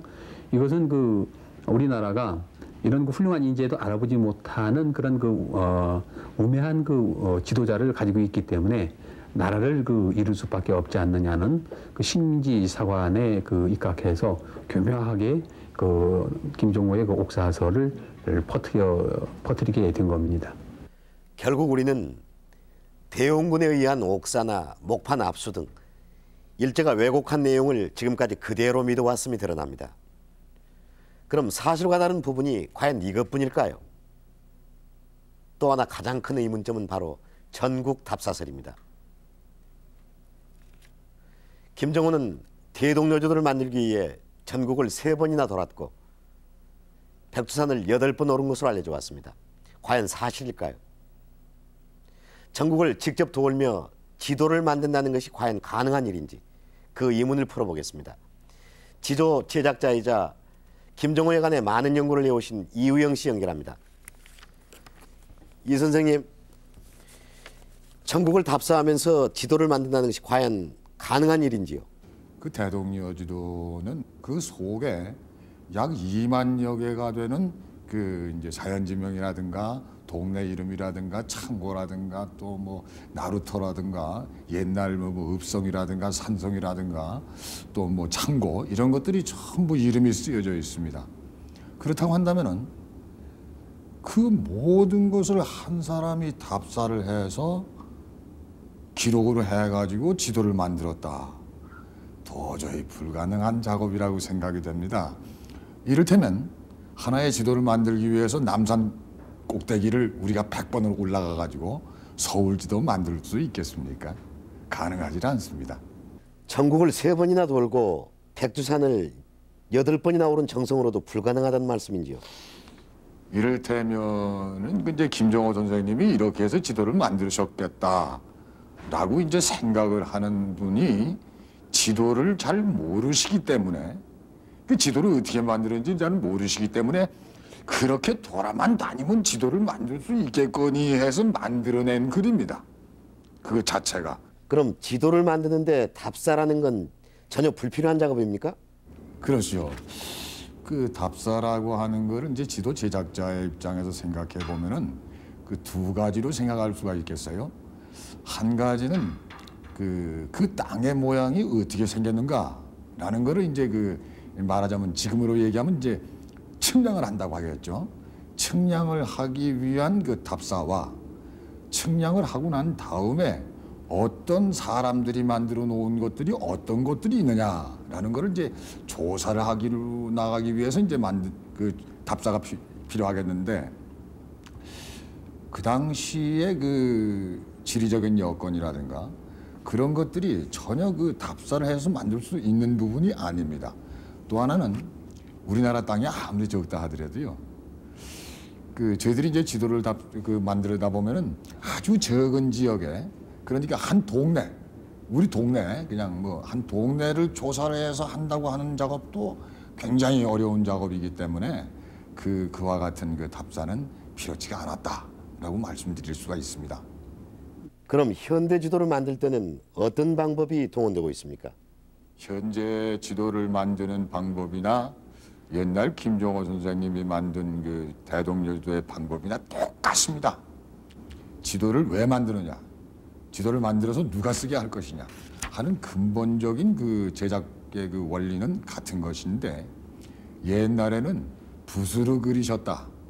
지금은 뭐 다이아몬드 바늘로 그린다든가 더 발달해서 이제 그 컴퓨터로 그린다든가 이런 방법이 있겠는데 그 방법 자체만 다르지 그 원리는 자체는 같다. 만약에 현재 지도를 만든다면 이제 현재는 건물도 많고 고속도로도 생기고 뭐 전철역도 생기고 많이 생겼습니다만은 5,000분의 1 지형도를 한 장 만든다. 5,000분의 1이라고 한다면 그렇습니다. 만약에 그 여의도를 하나 이제 5,000분의 1 만든다고 한다면은 처음부터 시작해가지고 뭐 항공 측량해가지고 도화해가지고 편집해가지고 그 다음에 이제 제작에 들어가서 지도가 탁 나왔다. 한 1년 이상 길게 걸리면 2년 걸리겠죠. 그럼 전국 지도를 만드는 데는 얼마나 걸릴까요? 전국을 다 만드는 거 지금 제가 알기로 시작을 한 것이 우리나라에서 5,000분의 1로요. 거의 10여 년, 20년 이상 걸리지 않았을까 그렇게 생각이 됩니다. 네, 말씀 감사합니다. 결국 기초적인 측량을 하거나 일부 지역을 실제로 확인하기 위해서라면 몰라도 전국을 그것도 한 개인이 일일이 답사해서 지도를 만든다는 것은 불가능하다는 얘기입니다. 현대 지도 제작 기술을 이용한다 하더라도 새로운 전국도를 처음부터 만들기 위해서는 20년 가까이 걸린다고 합니다. 그렇다면 150년 전 김정호는 어떤 방법으로 대동여지도를 만들 수 있었을까요? 김정호가 살았던 그 시대로 가봅니다.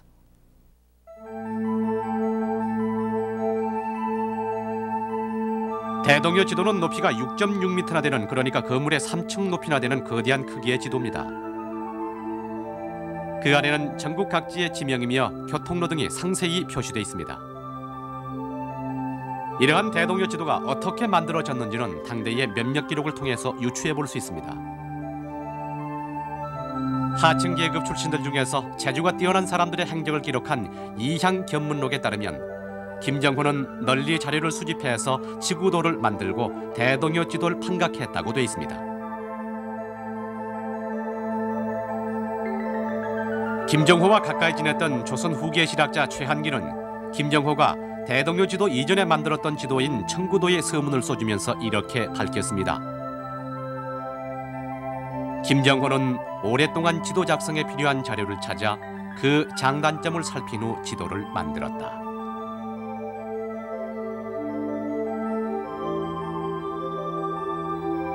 전하는 기록 모두 김정호가 여러 가지 자료를 수집한 다음에 그중 좋은 점을 골라 지도를 만들었다고 되어 있습니다.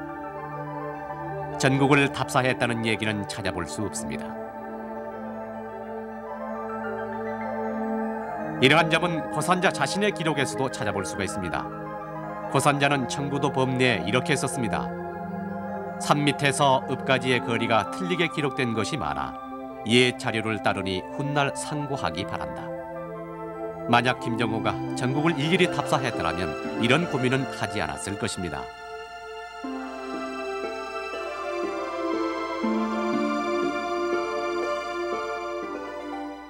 고산자 김정호가 전국을 답사해서 대동여지도를 만들었다는 다소 초인하던 얘기는 후대에 만들어진 얘기라는 것이 증명된 셈입니다. 그럼 당시 김정호가 지도를 만들기 위해 보았다는 자료란 대체 어떤 것들이었는지 의문입니다. 우선 1차적으로 김정호 이전에 만들어진 지도들을 생각해 볼 수 있습니다.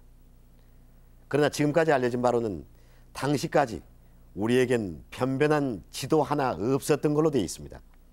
과연 그랬을까요?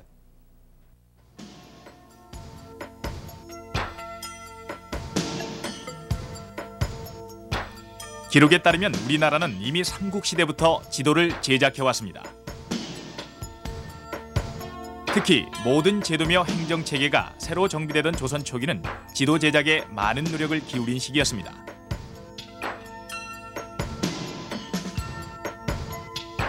혼일강리 역대 국도지도, 한반도의 모습이 실린 지도로서는 현재 전하는 지도 중 가장 오래된 지도입니다. 조선 초기에 이미 한반도의 윤곽이 정확히 파악되고 있음을 알 수 있습니다. 북방 지역의 개척이 활발하던 세종조에는 특히 이 지역의 지도가 많이 제작됩니다. 이때 들어 압록강 상류와 두만강 하류 지역이 자세히 알려지게 됐습니다. 세조 때에는 정척과 양성지가 그때까지 스케치했던 모든 자료들을 모아 동국 지도를 완성합니다. 지금까지 있었던 지도 제작의 모든 성과를 종합한 가장 정확한 지도였습니다. 1557년경에 제작된 조선 방역지도는 바로 동국지도의 사본으로 조선의 단독지도로는 현존하는 지도 중 최초의 지도입니다.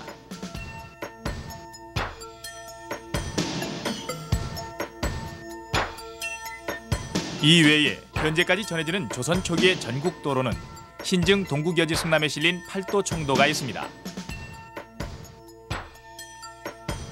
이 책에는 도별도도 함께 실려 있는데 비록 간략하게 그려진 약식 지도이긴 하지만 이러한 여지 승남식의 지도는 조선 후기까지 지도 제작에 많은 영향을 줍니다.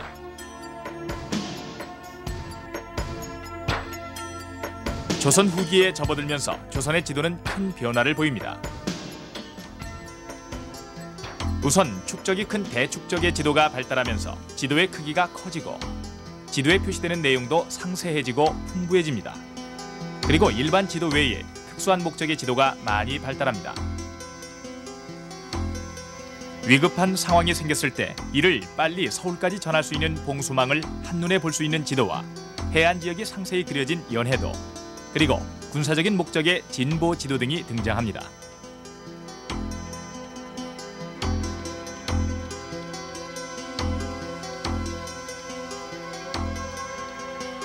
대축적 지도에 있어서 결정적 역할을 하게 된 것이 정상기의 동국지도입니다.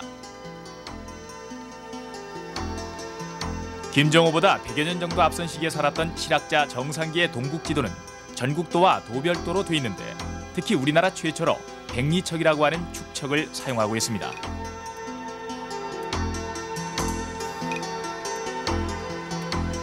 즉, 도별도 전체를 일정한 축척으로 그린 후에 이것을 합치면 전국도가 되도록 했습니다.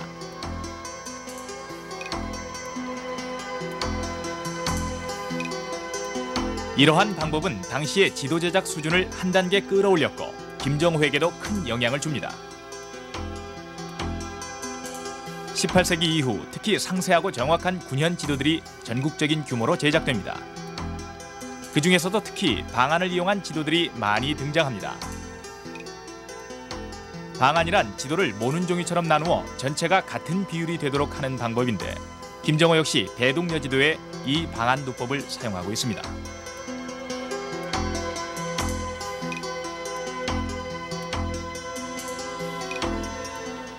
대동여지도나 청구도는 지도학적으로는 조선 후기에 발달했던 큰 두 갈래의 흐름을 종합한 것이라고 할 수 있습니다. 즉 민간에서 많이 만들었던 그 전국도와 도별지도, 즉 정상기나 정학령, 정우조, 정철조로 이어지는 전국도와 도별지도의 틀에다가 그다음에 관청이나 국가에서 만들었던 보다 정교한 그리고 내용이 풍부한 지도들이요. 아까 말씀드린 방안지도를 방안지도의 내용을 수록한 것이죠. 이렇게 민간의 차원의 전국지도와 관찬지도 차원의 상세한 내용의 지도를 일목요연하게 전국지도로 종합을 했다고 볼 수가 있습니다. 대동여지도 이전에도 우리나라엔 훌륭한 지도들이 많이 있었습니다. 그 지도들은 수백 년에 걸쳐 얻은 측량 자료와 정보, 그리고 지도 제작 기술이 축적돼 이루어낸 성과였습니다. 그럼에도 불구하고 일제가 조선의 독본에 쓸만한 지도가 없다고 했던 것은 조선은 나라의 기본인 지도조차 제대로 갖추지 못했다는 의식을 심어주기 위한 의도였음이 틀림없습니다. 그럼 조선조 당시 지도상에 나타난 여러 기초자료들은 어떻게 얻어졌고 김정호는 그 자료들을 어떻게 참고했을까 하는 의문이 남습니다. 기록에 따르면 우리는 조선 초기부터 정확한 지도 제작을 위한 다양한 측량 방법을 축적하고 있었습니다. 태조 때에는 평지를 측량하기 위해서 색기줄을 사용했는데 이러한 색기줄 측량을 이용해서 한성의 종묘와 사직의 형세도를 그렸습니다. 세종 때에는 길이고차라고 하는 일종의 거리 측정용 기계가 등장합니다. 일리를 갈 때마다 나무 인형이 자동적으로 북을 치는 요즘으로 말하면 일종의 미터기였습니다. 세조 때에는 좀 더 과학적인 방법이 도입됩니다. 특히 규형과 인지의라고 하는 땅의 원근을 측량하는 기구가 발명이 돼서 시험 측량이 실시됩니다. 이외에도 전국 각지의 방위며 거리가 새로 측량이 돼 중앙으로 보내지고 중앙에서는 이를 바탕으로 새 지도를 작성했습니다.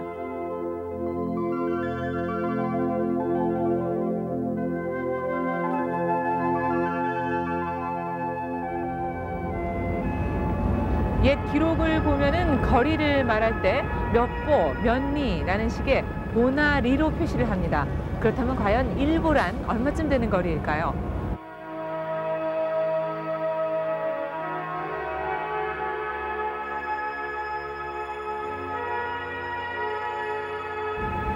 (1408보) 말 그대로 하자면은 1408걸음이란 뜻이죠. 정말 그럴까요? 자동차 미터기를 0으로 놓고 종각에서부터 동대문까지 차를 출발시켜 보겠습니다.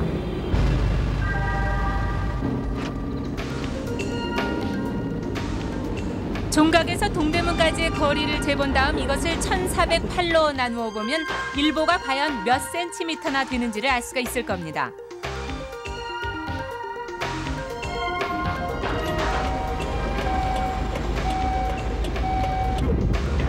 종각에서 동대문까지 미터기에 나타난 거리는 2,500m. 이 거리를 1,408보로 나누어 보면 약 180cm.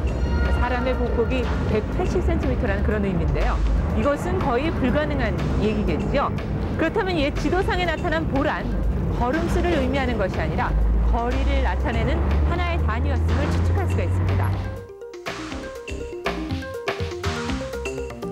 당시에는 3,600보를 심리로 잡았는데 옛 기록에 나타난 거리를 요즘식으로 환산을 해보면 당시의 심리는 요즘 우리가 알고 있는 4km가 아닌 5.4km였음을 알 수가 있습니다.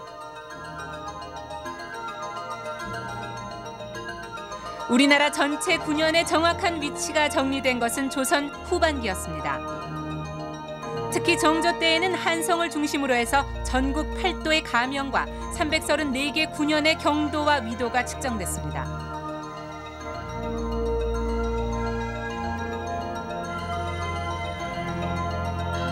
고상관은 이러한 자료들을 자신이 직접 쓴 지리서 여도비지에 자세히 수록을 해놨습니다. 여도비지를 보면은 전국 군현의 위치며 방위, 서울로부터의 직선 거리 등이 상세히 정리되어 있습니다.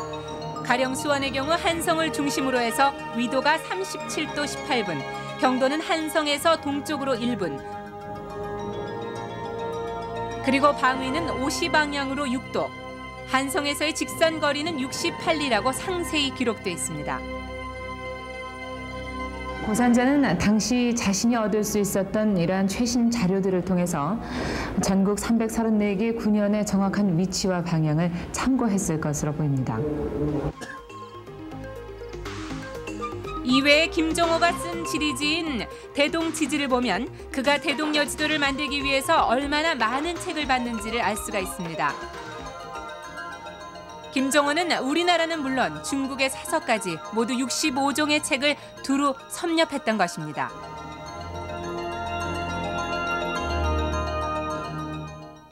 말하자면 김정호는 그때까지 나왔던 모든 지도며 지리지 등을 참고해서 지도로서 불편한 점, 틀린 점은 바로잡고 좋은 점은 취하는 이를테면 집대성 작업을 해나간 것입니다.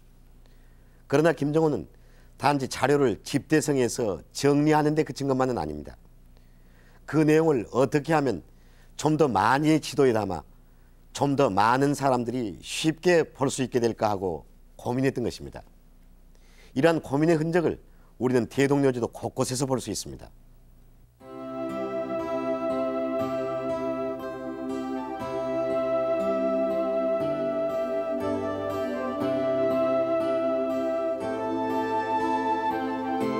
김정호는 당시까지의 지도가 가지고 있었던 모든 장점과 최신 자료들을 지도에 반영합니다.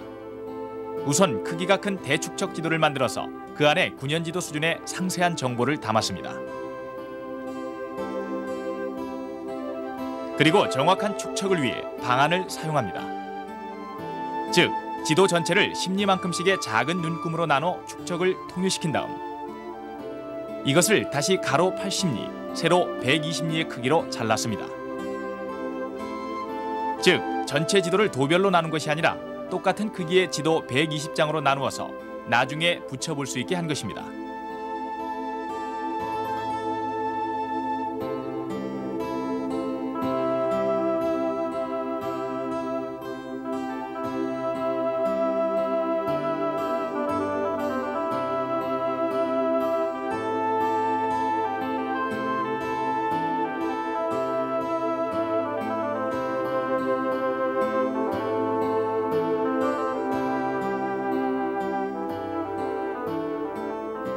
이 지도 안에 들어가는 모든 내용은 간단한 기호인 지도표를 만들어 사용했습니다.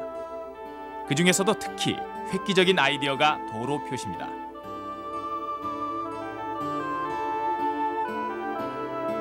각 고을을 직선으로 연결해 10리마다 방점을 찍어 표시한 것입니다. 즉, 방점 수만 세보면 두 고을 사이의 거리가 몇십 리나 되는지 금방 알 수 있게 한 것입니다.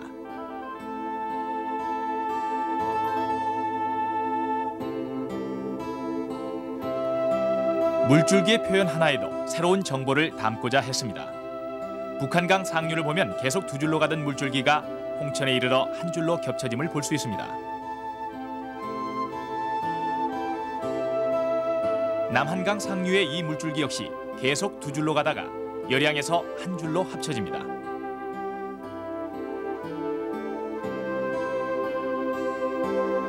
이것이 과연 무슨 의미인지 현지에 찾아가 확인해 본 결과 강원도 지역의 물자가 배에 실려 바로 이곳에서부터 서울까지 운반됐다고 하는 증언을 들을 수 있었습니다.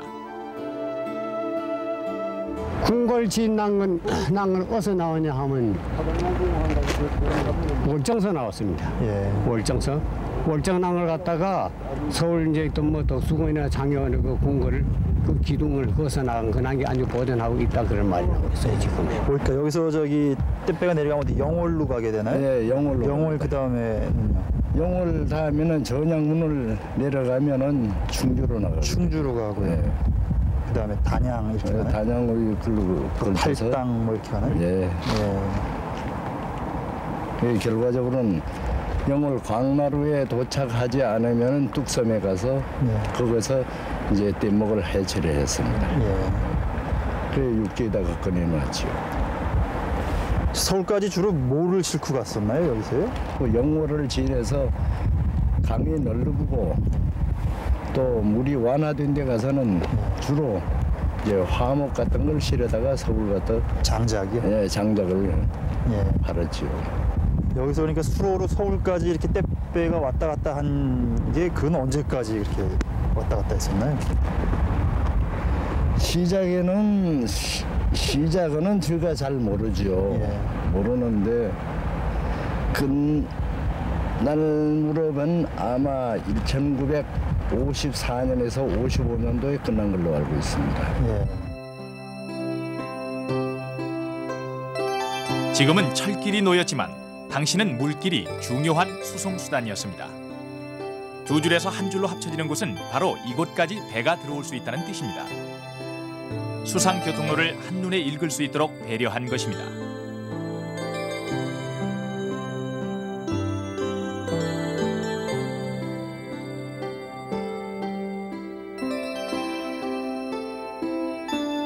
전국의 산 역시 그냥 산이 아니었습니다.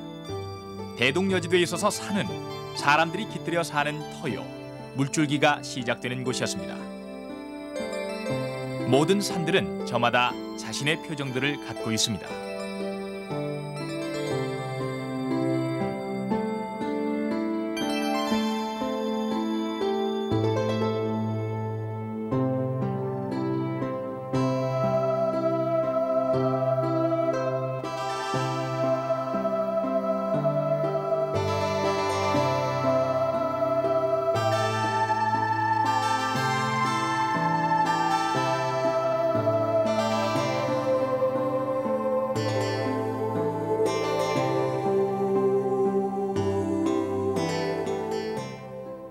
대동여지도에서만 볼 수 있는 이러한 여러 가지 표현법을 통해서 우리는 김정호가 당시 지도라는 것을 어떻게 생각했는지 그 한 단면을 읽을 수 있습니다. 김정호에게 지도란 단지 땅의 모양을 그려내는 땅 그림이 아니라 이 땅에 백성들이 모여 사는 삶의 터전, 그래서 가장 잘 알고 아껴야 하는 나라 땅이었습니다.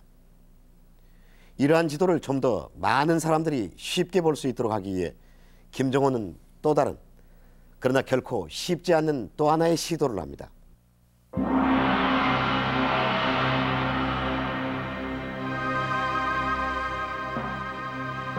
대동여 지도의 기본도를 모두 끝낸 김정호는 그것을 목판으로 인쇄하기 위한 판각 작업에 들어갑니다. 지도를 필사할 때 생기는 잘못을 막고 더 많은 사람들이 지도를 볼 수 있도록 하기 위함이었습니다. 하지만 워낙 많은 내용과 기호가 들어있는 만큼 그 작업은 어렵고도 힘든 작업이었습니다.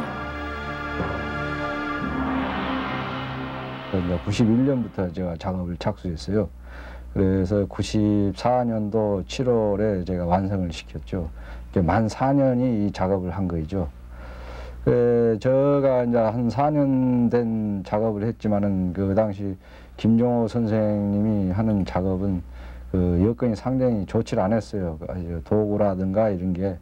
그래서 제가 보는 견해는 한 6, 7년 이상을 아마 걸린 걸로 저는 생각하고 있다는 거죠. 경제적으로도 그리 넉넉했던 것은 아닌 듯합니다. 이번에 발견된 목판을 보면은 재질이 조금 떨어지는 피나무인데다가 앞뒤 양면으로 판 목판의 두께도 1.5cm 정도에 불과합니다. 그나마 목판을 아끼기 위해서 못 쓰는 목판의 뒷면을 이용하는가 하면 판각할 부분이 적은 경우엔 그 여백을 이용해서 목판 한 면에 2장, 3장의 지도를 한꺼번에 새기기도 했습니다.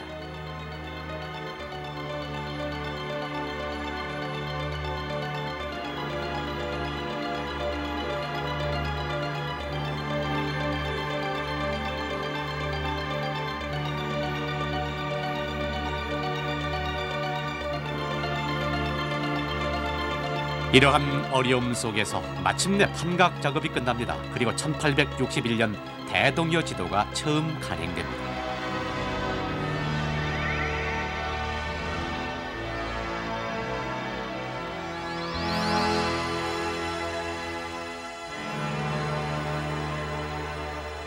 완성된 지도는 22첩의 지도로 만들어 필요한 부분만 간편하게 가지고 다닐 수 있게 했습니다.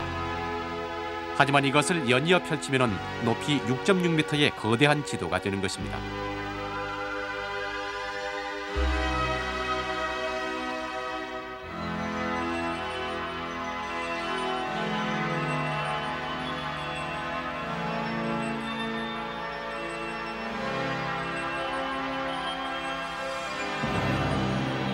하지만 김정호에게 있어 이것은 끝이 아니었습니다. 초간을 해내고 나서 바뀐 부분, 틀린 부분이 발견될 때마다 목판을 다시 수정했습니다. 현의 경계선이 새롭게 바뀌고 잘못됐던 고울의 위치가 바로 잡혔습니다.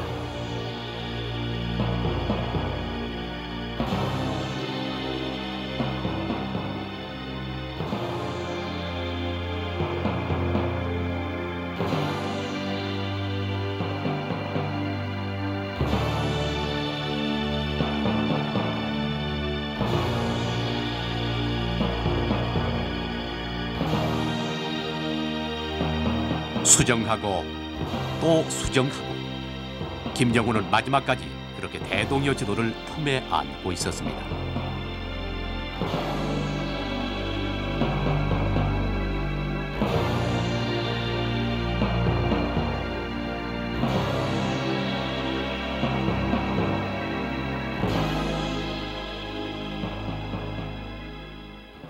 정확한 지도, 지도다운 지도를 만들겠다는 일념으로 평생 손에서 지도를 놓지 않았던 고산자 김정호.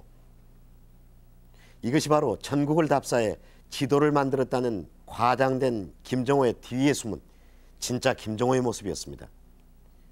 이것이 바로 우리가 제대로 평가해야 할 고산자 김정호의 진짜 위대한 이유였습니다. 역사추리 오늘 여기서 마칩니다.